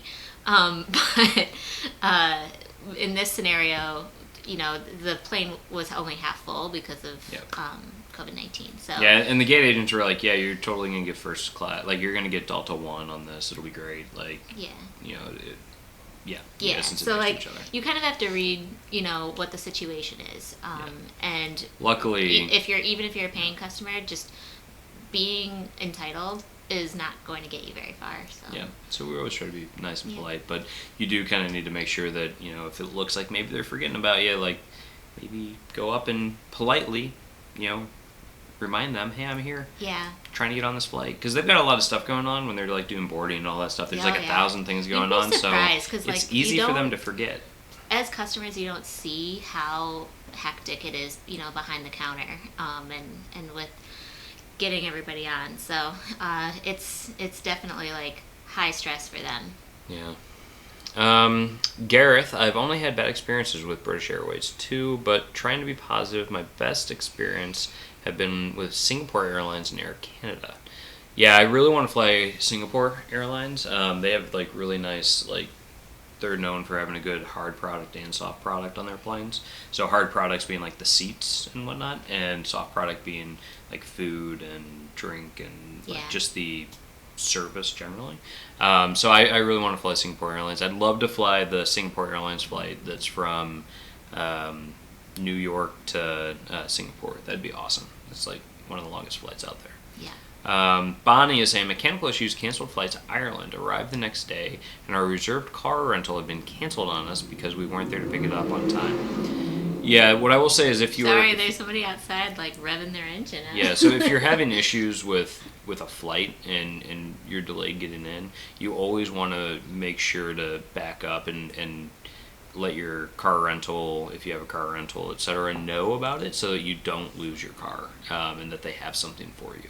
Especially if you're traveling somewhere that automatic transmissions are not common. So usually most people get sticks or manual transmission. Making sure that they keep an automatic for you so you're not stuck with a car you can't use is super important. Yeah, because they might give it away. Yeah. So that's just something to think about. Okay. Brian Schneider, Cairo, you go through security just to get into the terminal and then again to your gate. Yeah. Interesting, yeah. And I assume that's actually even more, after Arab Spring and everything happened, I'm sure that was actually more necessary than ever. Malcolm Hogan, 23 watching, only 12 likes. Aww. Who needs to click the like button? Thank you, Malcolm. Thank you. Nick Peterson is saying Heathrow has something I've never seen before. They have facial recognition gates that take your picture and compare it to what is on file from your passport before you get on. Yeah, so I've done that at Heathrow, where they do like the facial scan and stuff. Yeah. I'm trying to remember if I've seen that anywhere else. I think they have that at Singapore too. Singapore does that as well, which is why it's super easy to go through their security line because you like scan your passport, it takes your picture. I think it also reads your temperature, and then you just like kind of walk through and you're done. It's super easy. I hope a lot more of the airports are going to do that too, including the temperature thing. Well, it's I know just like gonna make us all feel a little bit great. I know like Indianapolis Airport I think does like ticketless. Maybe it's Cincinnati. One of those airports does like ticketless like now to boarding, which is interesting. Where like you don't even need your ticket; they just like scan your ID. It's pretty interesting. Huh. Brian, yeah, it was really awful. Agent told us 9 a.m. flight was booked full. Then when we finally found someone compassionate enough to get us on, not sure how, but the flight had a bunch of empty seats. Yeah, that's good. That's rough. Malcolm is saying there are only 10 to 15 international departures from Christchurch each day, and that's before COVID-19. Well, hopefully, Malcolm, you guys don't lose a bunch of flights because of this, but unfortunately, we think that there's likely going to be a number of routes that get cut down because of this. Yeah, but I don't know if those routes will actually be like New Zealand ones because I don't know about you, but it sounds like New Zealand's doing a good job. Well, it's the question. I'd like to go to New Zealand. Well, and Malcolm, we should look this up, but I'm curious on what New Zealand's stance is on allowing foreigners into their country because I'm assuming that they're probably more stringent on thanks so much who they're for letting joining. in. Yeah, thanks, Gareth. So yeah, we'll see. Paul Tipton, Thailand in 2008, got an airport taxi on the way to Pattaya, and the taxi pulled off the freeway into a deserted area and said we had to transfer to a battered old car with no markings. Holy crud! Wow. But Paul says it turned out it was because airport taxis can only go so far. Wow. That would be scary if you didn't know that was going to happen. Like, if that's something that you're not expecting, and then that happens, I would be having a panic attack. Well, it sounds like he knew why, at least the rationale why it was happening, so... Or found out later. Yeah. That would be scary. To Travel and Tour is saying, I thought my flight that had a 3-hour delay in Boston some years ago was bad, but that's laughable next to what you guys have been through. Yeah, that's really tough. Malcolm saying, wait till you meet TSA people in Sydney. Rudest in the world. Oh, no. They only hire idiots. Okay. Was he the one that was saying Sydney airport was rough before? Yeah, in Oslo. Yeah. Yeah, Ronnie Dove is saying, I'm fine with New York personality, but this guy was just straight up rude. The TSA agent. Sorry to hear that. Oh, hey, Travel Kiwi. Welcome. Welcome, Sorry, welcome. we're a little bit behind in the chat. We're trying to catch up. Yeah, we're trying to catch up. So if there's anyone else that's joined, I think Thomas Reiser, hi, welcome. We're trying to just get up to where you guys are as quickly as we can, but also keep any questions going, any fun travel adventure stories going. We've been talking a lot so far about when travel goes awry and have had some funny tales to tell, and hopefully you guys have enjoyed them. Let us know if you haven't, because we'll stop. Yeah, Two Traveling Tours basically saying, knock on wood, but they haven't had any issues yet with TSA agents in the United States. They're not friendly, but they're at least polite generally. Yeah. They're doing their job. I actually find when I'm I usually when I'm traveling, and for work and stuff, I get there so I can like get through security, get to the gate, and like board within 5 to 10 minutes of me getting there. Right, I'm not building in a ton of buffer for work because I know my routes pretty good right now and how long I need to budget. So when I do get to a line and like the TSA agent is being like chatty with the people ahead of them, I'm just like, oh come on, dude, let's keep it going. I got a flight to catch. It's kind of tough, but that's their day. They want to talk to people. Walter's World is saying that O'Hare is the worst, which I don't feel like I've had the same negative experiences with O'Hare, but I also don't fly United, so I don't know if that's. But they fly Delta. Well, I think they stopped flying out of O'Hare because they used to fly United a lot before they switched to Delta, and just were having some rough experiences with that. Yeah. And I don't really want to knock United because I haven't traveled with them, I just don't have enough experience to say one way or the other. But with American, we get through the TSA pre-check line super fast. We, whether it's domestic or international, it's usually always the same terminal with American Airlines at O'Hare, and it's you walk in and there's the pretty flags everywhere. Yeah. I do love that part of the trip, especially during Christmas time. O'Hare does a great job of decorating, especially that American hallway that usually has all the flags of the world up there, of all the different countries, and then they have the candy canes and stuff. It's beautiful. Yeah. So I don't know if there's just different experiences. Yeah. If you're flying United. Not only that, if you're flying American International and you get access to the flagship lounge at American, that's one of the nicest lounges. They have breakfast sushi. They have sushi at breakfast time, and so every time I go there and I'm flying out of there, I'm like, yes, I will have sushi. Derek has a part of his Instagram highlights that he just shows you lounge tours. So if anyone's interested in seeing different lounges, you can check that out. Yeah, I've got quite a few in there. Some good Cathay ones and Asian stuff. It's really cool. Yeah, so Nick is saying that West Virginia is one of the most beautiful states. I really want to get to the New River Gorge Bridge in West Virginia this summer on a road trip, and it's on both potential road trips of mine. That's the only place. Eliz does not count our brief stint in West Virginia on the Chinatown bus, so that doesn't count for her as being visited. Right. Yeah, Two Traveling Tours saying they have great wineries over there. Yeah, and in the Shenandoah Valley. I've been to Virginia wine country, kind of on the other side of Shenandoah National Park from West Virginia, and it's fun. Yeah. It's a fun little trip. Yeah. Brian is saying, for the most part TSA is great, but he doesn't like when they allow people who have don't fly to go through pre-check. Inexperienced flyers going through pre-check, because you expect everybody there is a frequent flyer, they know what they're doing, and then you get somebody there's I don't take my shoes off, and they have their shoes off, and it's oh my god, come on. If you're a business traveler too, you're just can be annoying. Like Derek usually is. It's I didn't budget for this time. Yeah, come on.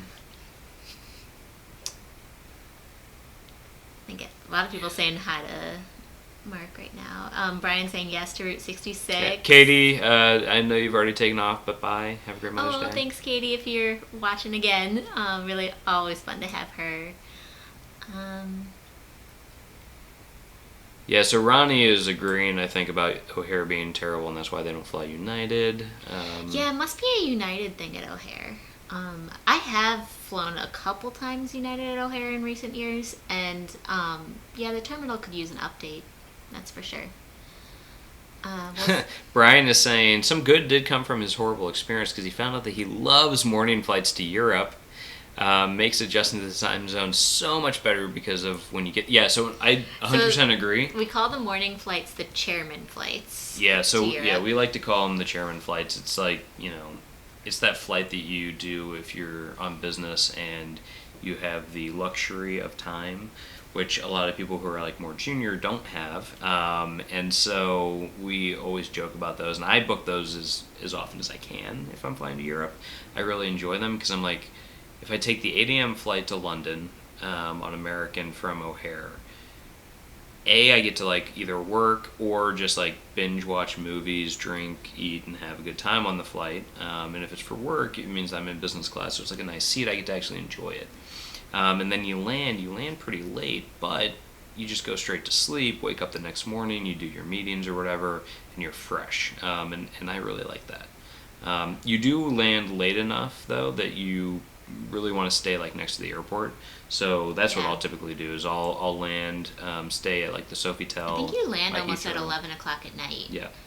And if there's any delays, you're landing like really late. And if you have early meetings, that can be a thing. But it's still, you're going to be much fresher having slept in a real bed than on the plane. I mean, I think you're always going to sleep better like at a hotel than on a plane. So that's what I like. So Derek's gotten to know like the Hyatts and Hiltons of Heathrow Airport. Yeah, I mean, we try to do like Sofitels and stuff when we stay there. That but too. Yeah. But definitely something that I would love to experience one day. I've only ever taken red-eye flights to Europe. So. Yeah, so Lori's telling us that she flies out of LAX to Europe usually about 4 p.m. Get in about 10 a.m. the next day. Perfect to get going for the day. No jet lag with sleep on the trip. Yeah, that's awesome. From the west coast of the U.S. to Europe, that extra time is actually really valuable in the air. Because with like Chicago to Europe or like New York, the flights are sometimes just 5 or 6 hours. And you're just exhausted the next day. Yeah, I mean, by the time you can actually go to sleep, because you had to wait until you like take off, you're up in the air. Yeah, they don't turn off the lights until after they serve dinner. Maybe you get a solid, and then because then you also come in for landing and everything, so maybe you get 3 hours of sleep. Yeah. 3 to 4 hours.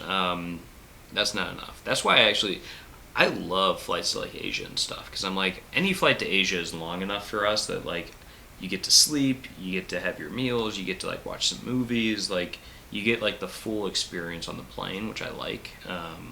Yeah, Derek loves watching movies on planes, that's how I watch movies. I always try to not watch anything going on a red eye to Europe from Chicago because it's just too short of a plane ride. We land the next day and I look like death, and she's like, "What'd you do?" And I'm like, "I watched 2 movies and I drank a lot." Yeah. I'm dehydrated. Help me. Help me. But no, it's good. He's funny. So Nick is saying, I've never flown United. From what I hear, I never will. Yeah, I've actually never had major issues with United personally. So I mean, I've flown United a few times, and I've always had a fine time. I would fly it if it's a good time and money and stuff like that. I mean, the problem is that I have executive platinum on American, so I'm always going to fly American if I can, because I'm likely to get upgrades and things like that. Or, if she's flying, she flies Delta a lot because of standby and whatnot, so it's like... Yeah. We never fly United because of that. I think I only flew it once in 2019. Just from SFO to O'Hare, one way. Yeah. So Bonnie is asking a great question. Everyone talks about Route 66. Has anyone ever driven the loneliest road? U.S. Route 50. I'm going to look up... While you're talking, I'm going to look up what that is. I've never done that. I don't know exactly what that is, but that sounds cool. And since everybody is talking about road trips this year through the United States, that would be a cool thing to maybe do. Be a little different, That'd be kind of cool. Brian Snyder is talking to Lori Sims and saying, yeah, living on the West Coast helps. I like arriving in the late morning or afternoon. It really helps. Landing at 6 a.m. is the worst with jet lag. I agree. 6 a.m. is terrible because you can't check into your hotels. If you have an Airbnb, you definitely can't check in. it definitely makes it harder to kind of like get in and get acclimated. Malcolm is talking about Singapore Air. Premium economy is not worth the extra money. So that's good to know. I've never gone for like premium economy. It looks like the loneliest road goes through Reno, which let me just give a quick little shout to Reno. We went there for a wedding and had never considered going there. I mean, it was not on the list really, but we were pleasantly surprised. It was a really cool town. Reno was neat. There was like a hot air balloon festival when we were there. Really pretty mountains. Yeah, the hotel was cool. Like, it was at the casino in Reno. It was one of those things where like we should come back, and not for a wedding, but like just come back and hang out for a weekend. It'd be fun. Long weekend or something. And you can. And it's really close to Lake Tahoe. Yeah, no, it'd be great. My cousins love Tahoe, so I'm sure we could find a reason to get up there. Brian is saying that his favorite airline is Cathay Pacific, and that's that. I like Cathay. Well, I've never flown Cathay. Cathay has a great soft product. Their meal service and all that stuff is really top notch. Their seats though in business class, and again, this is like me like whining about business class, but like their business class turn seats. Turn your ears off, everybody. I don't think they're as good as like American Airlines. I think American Airlines has a superior like seat, but the food I think is much better. And while I was there, I guess one of the famous things to get on Cathay is like their burger and stuff, which is I don't know why that's like their thing, but that's awesome. And I will say about Cathay, and this gets kind back of to like the Delta cookies. Kind of like the Delta cookies, but a little bit different. They have really great lounges, and I will say if you have a chance and you're flying through any of the international airports and you get access to the Cathay lounge, go there, especially at lunchtime, because they do the make your own, like, not make your own, but they have like the made to order noodle bar that you can go to, and you can get like whatever noodles they have and stuff. It's really cool. And if you're flying through Singapore through Cathay, they do, because it's Singapore, they do a laksa noodle, which is super yummy, and it's like a Malaysian type dish, and I highly recommend it. Yeah. Did you highlight that one? Paul Tipton, it would be interesting to see which airlines are still operating after COVID-19 restrictions lift, with some airlines having to fold due to finances. Yeah, it'll be interesting to see, if any go under completely, if they get rescued, kind of what happens there. We're hopeful that the ones in the U.S. will kind of be okay, at least the major carriers, because it's good to have competition. So we like that they're there and competing with each other for, product and whatnot. And Mark, thank you for clicking the like button. We appreciate it. And it does really help everyone. I actually don't have a way to see how many likes there are right now, but thanks to everybody who's done that, because just the more likes, the more helpful it is to this channel. It really does matter. Yeah, and To Travel and Tour is saying that they expect that it'll be probably hardest on the budget airlines. Yeah, it will. And I agree. Those will probably be the hardest hit. And we've even been seeing that happen in Europe already, with some of Europe's budget airlines. I think there was one that went under really quickly after COVID-19 started, called Flybe. Yeah. So we'll see. There's a lot more of those types of airlines in Europe than there are here. So we'll see how it all goes. And yes, happy Mother's Day again to everybody. So we said that at the beginning of the live stream, but I guess now it's been quite a while. Just wanted to just say thanks again to everybody for joining on Mother's Day. And happy Mother's Day to all the mothers and grandmothers out there. And it's definitely an interesting one, being so distant from mothers right now. So hope everybody's finding good ways to celebrate. Yeah. So Nick is saying that his big international flight MSP to LHR last April, it was a 6 p.m. takeoff with an 8 a.m. landing. Delta rocked. And because he was flying solo, they gave him a card to go through expedited security. Awesome. That's very nice. That's a good experience. So Malcolm is responding to us, and he's saying that they still have the 14-day quarantine at the moment. So if you come into New Zealand, you need to wait for 2 weeks. Yeah. I think what would be a really interesting piece of travel content is like, what's the best place to like stay at for your 14-day quarantine? Like, what's like the best hotel in New Zealand when you come in to be like, Like I'm if gonna you go had the time, quarantine. you're Yeah, saying? like if we're like, we still want to go, so we're gonna go and we're gonna do our 14-day quarantine and then explore New Zealand. What hotel should we stay in? Huh. That'd be. I wonder how many wanna look that people, up. would, because you'd want something that has access to food supplies really easily. And something that's not too expensive. 'Cause Yeah. You're spending Yeah. 14 days there. But That would be an interesting little subgenre of travel Yeah. right now, that's for sure. Hey, Eric Brown, welcome. Sorry Welcome, that Eric. you've How you probably been doing? on for a while. Sorry that we Sorry are just about catching that. up. But great to have you. yeah, thanks.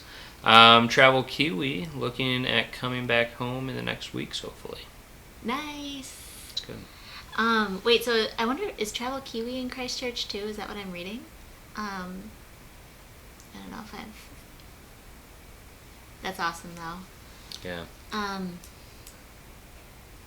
And So Nick Peterson is holding off for international travel, and is pushing it back to 2021. for Ireland, yeah. Yeah. I So- think Ireland's gonna be pretty good with opening up with the U.S. probably later this year. I would imagine. Malcolm is telling Nick to go to Cliffs of Moher. Yes, beautiful. I've been to cool. Cliffs of Moher. I haven't been to like Northern Ireland. I haven't been to like the Giant's Causeway or anything yet. So Derek and I are gonna have to go back at some point. But it's a great country to visit. Yeah. Thomas is saying that the worst TSA he's had is Philadelphia and Yeah. Newark. Yeah. Oh, you know what I thought about while you were talking before about airports that I am not a fan of, and not JFK, but Terminal 1 at JFK. I just really don't enjoy the user experience at. It feels very outdated. And that's like the international terminal that has a lot of the smaller airlines. So like Delta and American and United don't fly out of that one. It's more of like the Air France and stuff like that. Like the ones that aren't, okay, not smaller airlines, it's the ones that aren't domestic, I should say.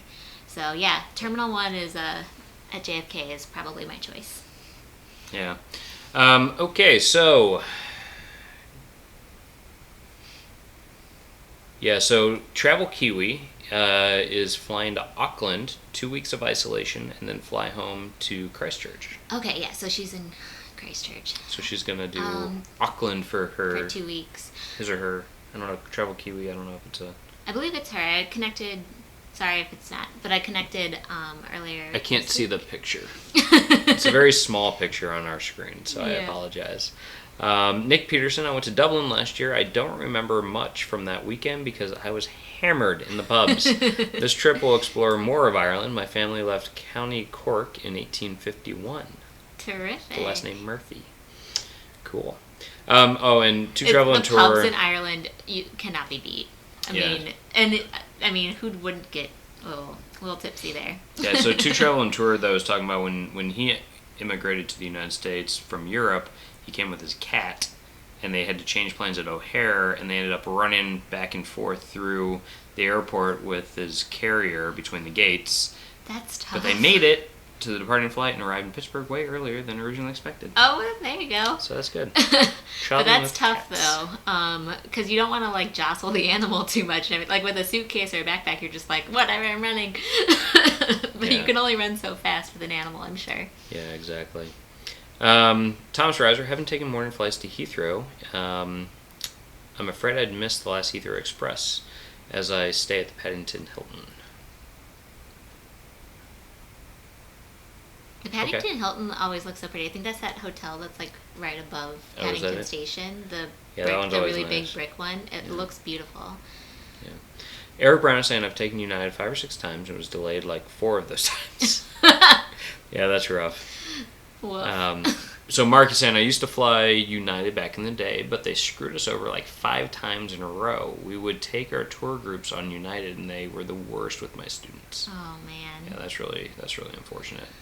Oh, I'm glad to hear and the that you're 5th having- got canceled. That's funny. I'm glad to hear you're having a better experience with Delta at least. Yeah. So Lola J has been putting a few things on here. Lola wants to know, and welcome Lola. If you had to, I think it's basically like if you had to choose, would you do a hotel, B&B, or an Airbnb? Well, she says one has to go. I don't know. I think it's like I don't know. Yeah, but I want to say this more positively. Like if you got to If we had choose. to choose, probably a hotel. Probably a hotel. I'd probably choose a hotel as well. It depends, though. Sometimes you want that B&B type experience, but we're not big B&Bers, so we're more hotel guys. So Eric Brown is saying, I actually never flown to Heathrow, only Gatwick and Stansted, because I flew Ryanair and Norwegian, usually. Yeah, Heathrow is nice, though. I mean, I don't mind it, because if you compare it to, like, Stansted and Gatwick, it's so much easier to get to the city, because it's such a short time on the Paddington Express, and then you're kind of in the center of town. Gatwick and Stansted, I think, are both, like, an hour on a train, or something like that.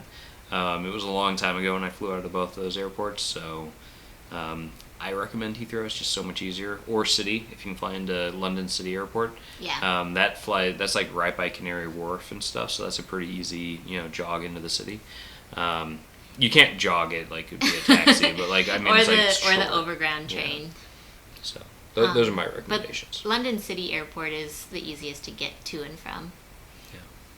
Paul Tipton, some friends, and I had a 3 a.m. flight, and we all fell asleep at the airport gate area. Luckily, someone woke us up, so we didn't miss the flight. That's nice. That's good. That would make me very nervous. Lori likes BA and Virgin Atlantic over American Airlines. I've never flown Virgin Atlantic, but I've flown British Airways a lot. I prefer American, personally. I think BA might be better for economy. Yeah. So all right, that's true. Really, Yeah. When I'm flying those, I'm usually flying for business, and so if I'm comparing business class, like if you had to be booking this like an economy ticket, it's you and me flying and stuff like that, like we would certainly consider BA. Yeah. Oh, I think that if I'm doing that though, I'd probably choose Virgin Atlantic. Yeah, that too.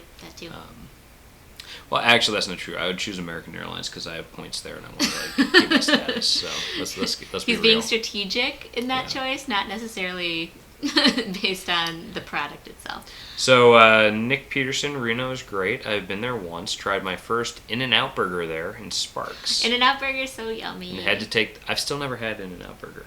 That's right, because I went by myself. Every time I want to go, she's like, no. I'm like, I've never been. That's not true. That's how I remember it. Plus, you've been to California a bunch without me. You could have gone. Yeah. Well, that's for work. I don't want to. When I travel for work, So I have like I went budget. to In-N-Out and I wanna Burger use it all. when we were in Vegas in January by myself, and we were there for a big conference time, and there were people at this In-N-Out Burger from literally all over the world. Like they were talking all these different languages. It was just cool to see. It was like it was a destination for a lot of people. That's for sure. Yeah. So Nick took the bus from Sacramento to Reno and caught the Amtrak train to Chicago. From Reno to Chicago? I didn't even know that they had the Amtrak train. I mean, Amtrak is, there's a lot of options out of Chicago, but you will be on the train for a long, long time, so. Yeah. So, if somebody had to go to Florida or California, which would you choose? Depends on time of year. I don't know, am I supposed to, I guess California, maybe? I don't know. I feel like California has a lot more, and this is probably unfair to say, but I feel like there's more diversity in California of what you can do. In January, I would choose Florida. I don't know. But I love the beaches in Florida, so it's kind of hard to say. There's a lot of things to consider. But like wine country in California is hard to beat. Yeah. I don't know. Eric Brown, I've had the worst experience with United. I flew Spirit several times with only one delay, and everyone hates Spirit. Haha. Actually, I know yeah, we're connected with a Spirit pilot on Instagram. Yeah. To this day, the best large airport I've ever been to is Schiphol. And no, I don't just say that because I'm a born Dutchman. Yeah, I wonder if you guys experienced that, Schiphol's what great. we were talking about a little while ago, where they just updated their security, I guess, like maybe at the beginning of March or something like that, where, no matter if you have like, pre-access or not, you don't have to take anything out of your bag when you're going through security at Schiphol. Yeah. It made it very efficient in that section. So Nick is agreeing with Lori that Virgin Atlantic from London Heathrow to Newark was great. So that's cool. All right, Lola has another one for us. Crab, shrimp, or lobster? It's funny. My grandmother's name is Lola. It's like Lola. But I don't think this is her. That's for sure. Crab, shrimp, or lobster? Which one do you choose? One has to go. No, just pick the one you like the best. Let's make it easier. I don't know. They're all like. I like crab. That's me. Okay, fine. Crab's good. Yeah. Let's Bonnie, go with crab. have you ever been to the lounge in Taipei, Taiwan? Very nice. We've never been to Taiwan. We want to go. I want to go at least. I've heard great things, and it's home to the original Din Tai Fung, which is like delicious soup dumplings that are just so good, and I highly recommend them. So I really want to go. Thank you, Travel Best Destinations, by the way, for the like. Thank you. And thank you, Thomas Reiser, too. Lola, another one. Scuba diving or skydiving? Which one would you do? Geez, she's got a lot. Let's just like go through a lot of these. I would do scuba diving. I would do scuba diving as well. I would choose Hawaii, probably. To go to, yes. I would choose Hawaii as well. I don't like any beer, so none. I'm more of a traditional cask ale. I want that one that you like pull out and like it's like flat and like room temperature but delicious. That's the one I want. I like dive bars. They're fun. I'm more of a dive bars. Yeah. And I like all of those countries, so I'm not going to choose one that has to go. The only one I've actually been to for a long enough period of time is probably Ireland. Yeah. Of Switzerland, Ireland, and Thailand, though, I want to go to Thailand the most because I think that's the most different. Yeah. Eric Brown is saying that shrimp is one of his favorite foods on the planet, and I love shrimp. Shrimp are good. We just had shrimp the other day. Because Eric's in Louisiana, that it's probably really good down there too. We like our shrimp. We just pulled out of the freezer, and yeah, it's probably not the same experience. Frozen. It's all good. But like crab meat in Florida can be really, really good, and every time I go to Maine, it's like it all depends where you're at. Every time I go to Costco now, though, and you go by like the frozen section, they got like those whole Dungus crabs.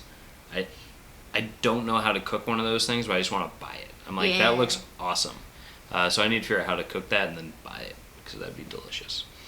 And Malcolm, Travel on Tour wow. was saying, sorry, I'm interrupting, but they do remember they went through Skiffle because they were there like a week after we were, and they said that they had a lot easier time this time too. We're going to New Zealand. The government's paying for hotel quarantine. No way, Malcolm, we're gonna come visit you. How does that make you feel? Maybe it's for only repatriated people, but we'll have to look into that because if that's the case, we're coming to New Zealand. Fiddlesticks, yeah. I'll go spend 2 weeks in a hotel. Bonnie is saying Sleeve League Cliffs, Ireland, less famous than the Cliffs of Moher, and less people. I wonder if they have similar. Yeah, because that's funny that you say that because there's a similar thing in the UK, in England, where like people always go to the White Cliffs of Dover, but there's tons of white cliffs all along the southern coast. So there's ones that are a lot less, touristy. So that'd be cool if there's, a comparable experience in Ireland to the Cliffs of Moher as well. Lola's funny. She's saying hotels equal most amenities. Exactly. Yep, that's why we like hotels. Yeah, like if we're on a budget, we would definitely stay at an Airbnb and cook and stuff. But I mean, if we're just answering questions here, then it's definitely a hotel. But at the same time, Airbnb makes the most sense if you're traveling with like a family or another couple because it brings down the cost significantly if you can split it amongst people as opposed to like if you and I get an Airbnb to ourselves versus a hotel, the savings are not nearly as significant as if we're traveling with like another couple or something like that. We get to split the costs. Then it becomes a lot more attractive. Ronnie Dove is saying that Whataburger is better than In-N-Out Burger. I haven't had Whataburger in like 20 years, so I feel like I don't have a good memory of how it tasted. Yeah. But I would be willing to give it a go again. I kind of remember being greasier than In-N-Out Burger, but maybe that's inaccurate. Yeah. Sorry if it is. So Thomas Reiser is saying, I hate Terminal 3 at Heathrow, so I prefer British Airways to London. Yeah, so what I will say is, so I was saying that, I prefer American Airlines to British Airways. Flying from the UK back to the US, if you fly British Airways and you luck out to somehow get upgraded into first class, which happened to me once, I don't know how that happened, but it was awesome. They have like a super special like BA like lounge just for like the first class people, and it's like stellar. It's insane. So that was really cool. Yeah. Talking about Reno, if you go to Reno, try Virginia City as well. It's only 3 minutes away from Reno. Paul was saying that made me feel hungry, which I'm kind of feeling that way too with all the food talk. Yeah. So Travel Best Destinations is saying that we should go to Virginia City next time we're in Reno. So we should do that. Interesting. I didn't know there's like a lot of other places to visit around Reno too. We clearly went in with zero knowledge of Reno when we went there. Because we were just there for a wedding, his cousin's wedding. And we were just like, oh, wow. There's stuff to do here. This is cool. This is Well, so having grown up in like the aughts, like the early aughts and stuff, when I think of Reno 911 from Comedy Central that makes it look like a joke. And then we get there and it's like, oh, it's actually nice. There's like, it's not I never just... watched that show. Yeah, I mean, like, I think of Reno 911 when I think of... So I just think of, like, basically Super Troopers, but in Reno. That's kind of what I think of. Two Travel and Tour is saying, actually, Eliz, now that you mention it, I do recall getting through security a lot easier this time. That's what I was saying before. Yeah. And Paul's getting hungry. I think I am too. Lola is asking if we've ever been to Rainforest. So we haven't been to, like, the Amazon rainforest, but like I don't know. I mean, that's like when you think of a rainforest, that's what you think of, in my opinion. But we've been to like rainforest areas that are deemed rainforest in Vancouver, like outside of Vancouver, for example. Was that considered rainforest? Interesting. So I did not remember that. Is that where the Capilano Suspension Bridge is? Yeah. That's awesome, by the way. If you're in Vancouver, definitely, if you don't mind heights, do the Capilano Suspension Bridge. It's like very long suspension bridge, and it's like over a gorge or something. It's very cool. Yeah. But it's interesting when you travel to very wooded areas, kind of like that. You learn things like southern Indiana, for example, is technically a subtropical climate. And, up by Vancouver, there's a rainforest. Like, those types of things are always like, oh my gosh, I had no idea until I visited here. I think Antarctica is a desert. It's like things like that you just don't think about. That's kind of cool. Yeah. And actually, we were just watching, so Gallivanting Gals the other day had mentioned that they're patrons for travel... what's it called? Endless Adventure, which is one of these YouTubers that kind of catalog their journeys and stuff. And so we were watching some of their stuff, and they did a thing to Cornwall where they went to like the Eden Project area where they have like the different biomes, and that looked pretty cool. Where they have like biomes for like a rainforest as well as like a Mediterranean one, and that looked pretty cool. So yeah, I'd go do that, and then maybe be able to say I've been to a rainforest, which is pretty cool. Yeah, and Travel Best Destinations, yes. So Olympic National Park is kind of south of the Vancouver area, like we were talking about, and they're saying that they've been to that rainforest. Yeah, so up in that area, I mean, technically that is rainforest, and yeah, it rains there. Yeah. Crabs, Bonnie's favorite. She steams it. Yep.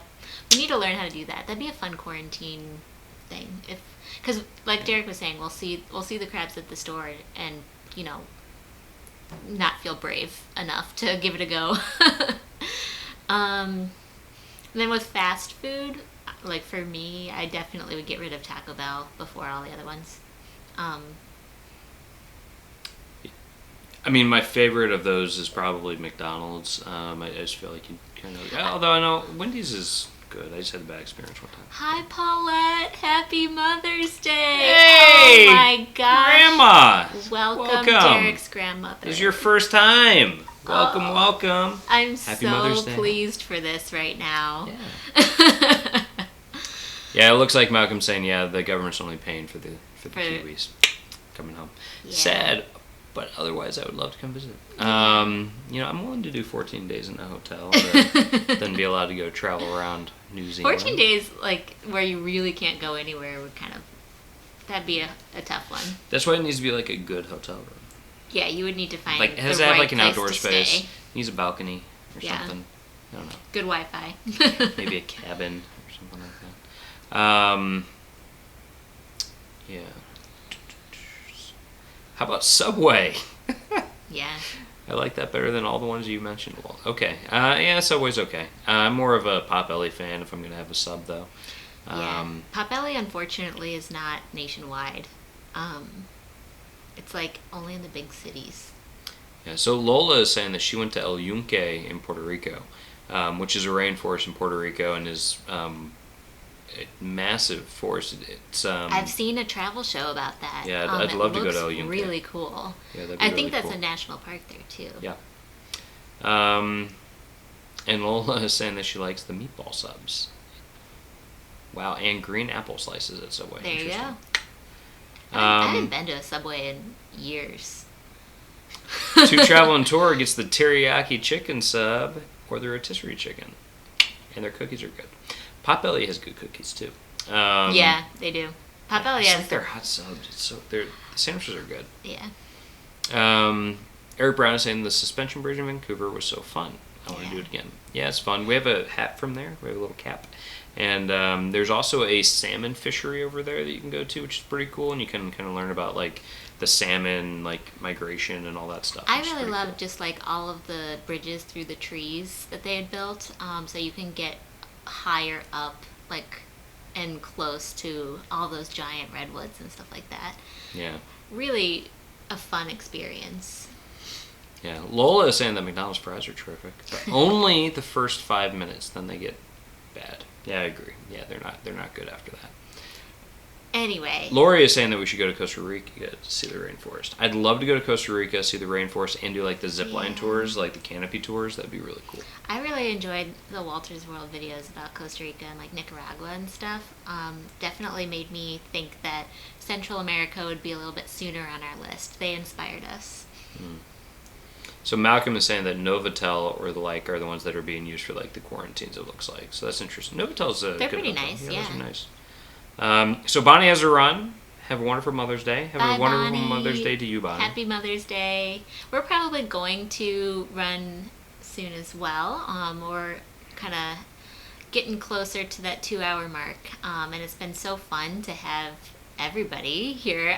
We kind of were like, I wonder if people are going to join today since it's Mother's Day.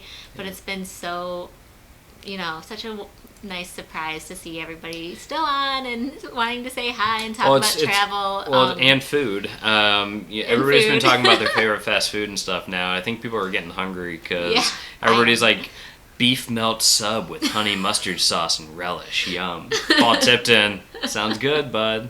We're going to go. I think we might run to Potbelly's. I don't know. Like, that sounds awesome. So we live close to a bagel shop and it still has not opened yet. I don't know if they just don't want to deal with it, but we're like waiting for the day for the bagel shop to open because on a Sunday morning like this, that would just be the best thing to have. I have a feeling they're gonna open next weekend, which will be the first weekend that I'll have been on keto, and I'll be like, I can't eat that now. Right. You waited until I went back on keto. Because all the other restaurants nearby, for the most part, are open. Just the bagel shop's not. The pizza place open that's connected. The bagel shop actually has a setup where they have a window too. Yeah. You don't even have to walk to into the shop to order. And so we're like, why are you still closed? Yeah. To Travel and Tour real quick though, we went to Costa Rica when we stopped there during a cruise once. Wonderful place. Took a ride in an old train once used to transport workers to coffee plantations. Ride was kind of short though. And actually that reminds me, not of Costa Rica, but I'm wondering if, does anybody know of Hong Kong, if any of that's considered rainforest? Because it's hot and rainy up there. And I've been there. By the way, thanks for joining. That was one thing. See you later this week, hopefully on another live stream. Yeah. Malcolm, I'll go back to bed after this. It's nearing 6 a.m. Wow. Well, thank you for joining us. You're a hero. You're a hero of ours, so thank you very much. We really appreciate it. It's been so fun to have you because I love having the New Zealand, I guess, now we have two New Zealanders on 2 Kiwis. But it's really fun to have you guys' perspective too. Yeah. So Lola J though is asking, when do you normally publish content and go live? We go live on Thursday nights at 7 p.m. Central Time, and then Sunday mornings at 11 a.m. Central Time. Yep.